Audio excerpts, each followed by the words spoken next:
7 egg yolk.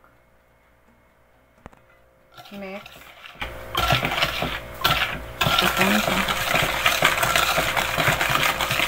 Teaspoon salt. Half coconut oil. Mix. Mix natin yung ating nilagay. 1 teaspoon baking powder. Mix. 1 and 1/2.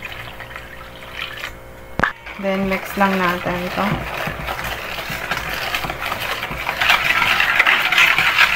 Two cups ang ilalagay natin na cake flour. Pero, 1 cup muna ang anuhin natin ilalagay. Huwag natin bibiglain yung ating paglagay ng cake flour.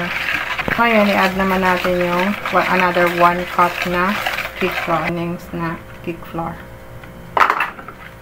Pag may buo-buo guys, huwag tayo mag-alala kasi i-atin ngayon isasalain. Para mapabilis yung ating paghalo. Para mawala yung mga buo-buo na flour or cake flour. Salain lang natin to ng isang beses na pagsala. Pagkatapos natin salain ng isang beses, ito na yung tayo sa meringue. So, itong mixing bowl na to, kailangan dry siya. Hindi siya mababasa. Vinegar, 1 teaspoon. Then, ipahid natin dito sa mixing bowl. 7 na white egg.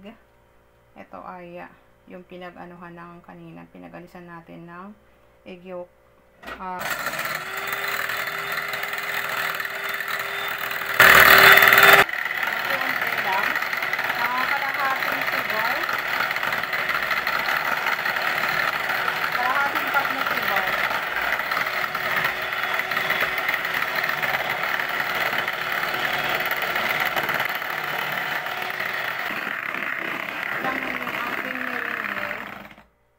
Hindi siya babagsak pag ating inangat yung nakita nyo yun. Yung ating meringue ay napakaganda ng pagkagawa natin. Ang texture, hindi siya nalaglag guys.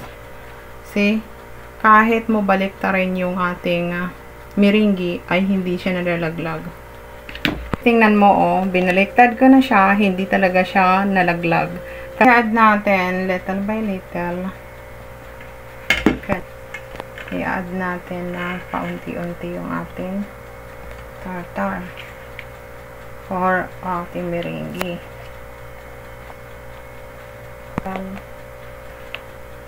So, i-add lang sa maubos natin lahat may lapay. So, haluin lang natin. Then, ilipat na natin sa baking pan. Tapos, nilagyan natin ng paper bake.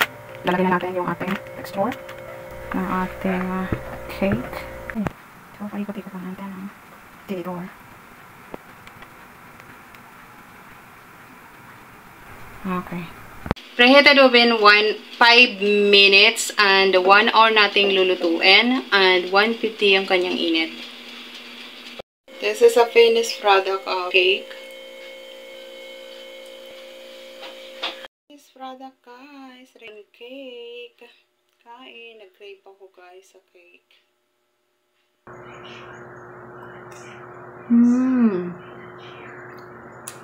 Yummy. Nag-crave talaga ako ng cake.